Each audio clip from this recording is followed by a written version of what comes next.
চট্টগ্রামের শীর্ষ সন্ত্রাসী ছোট সাজ্জাদকে গ্রেপ্তারের পর দুটি মামলায় 14 দিনের রিমান্ডে নিয়ে ব্যাপক জিজ্ঞাসাবাদ চালাচ্ছে পুলিশ। তার দেয়া তথ্য অনুসারে চট্টগ্রামের চাঁদাবাজ এবং গডফাদারদের খোঁজে চলছে অভিযান।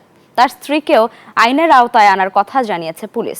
এদিকে সাজ্জাদকে ধরিয়ে দিতে ঘোষিত পুরস্কার কে পাবেন তা নিয়েও চলছে জল্পনা কল্পনা। আবু জাবেদের ছবিতে চট্টগ্রাম থেকে আরো জানাচ্ছেন নয়ন বড়ুয়া জয়। বান্ডিল বান্ডিল টাকা ছেড়ে আমার জামাইকে নিয়ে আসবো। আমার জামাই বীরের বেশে চলে আসবে এবং যারা এই ঘটনা ঘটাইছে তাদেরকে ছাড় দেওয়া হবে না।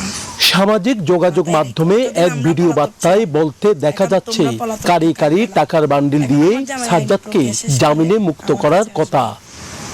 তখন না খেলা শুরু। ভাইরাল হওয়া এই নারী খুন, চাঁদাবাজি, অস্ত্রবাজিতে একের পর এক অপরাধ করেও অধরা থেকে যাওয়া চট্টগ্রামের শীর্ষ সন্ত্রাসী ছোট সাজ্জাদের স্ত্রী তামান্না ঢাকায় ঈদের কেনাকাটা করার সময় তার স্বামী সাজ্জাদকে গ্রেপ্তারের পর এই ভিডিও বার্তা দেন তিনি।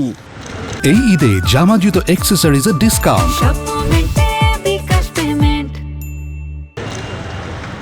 দীর্ঘদিন সাজ্জাদকে ধরতে বারবার অভিযান চালিয়েও সাজ্জাদের কাছে পৌঁছাতে পারেনি পুলিশ।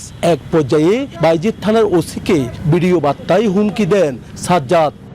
শুধু ওসি আর পের উদ্দেশ্যে ইন হইতাম চাই তুই মা যতক্ষণ সুস্থ থাকবি, যতক্ষণ আর ফুয়ার বিছে নো এতক্ষণ আর ফুয়ার বিছে যদি সুস্থ তাহলে তুই বাঁচে যাবি। যদি সুস্থ নোয়া তুই যদি আইনের হারানো যদি ফাঁকি দিয়ে না বাঁচে যাবি তারস তাহলে তুই আতন বাঁচতিনি। শীর্ষ সন্ত্রাসী সাজ্জাদকে ধরতে অর্থ পুরস্কারের ঘোষণা দেন খোদ চট্টগ্রাম মেট্রোপলিটন পুলিশ কমিশনার। পুরস্কার ঘোষণা 1.5 মাসের মাথায় তাকে গ্রেপ্তার করতে সক্ষম হয় পুলিশ। অনেক বার বেড়ে গিয়েছে, একে এখন দমাতে হবে। তখন আমি সিএমপি কমিশনার হিসেবে প্রেস বিজ্ঞপ্তি দিলাম যে একে ধরিয়ে দিতে পারলে, জীবিত অবস্থায় ধরিয়ে দিতে পারলে উত্তম অর্থ পুরস্কার দেওয়া। 14 দিনের রিমান্ডে নিয়ে ব্যাপক জিজ্ঞাসাবাদে মিলেছে নানা চাঞ্চল্যকর তথ্য। 14 দিনের রিমান্ডে আমাদের হেফাজতে রয়েছে।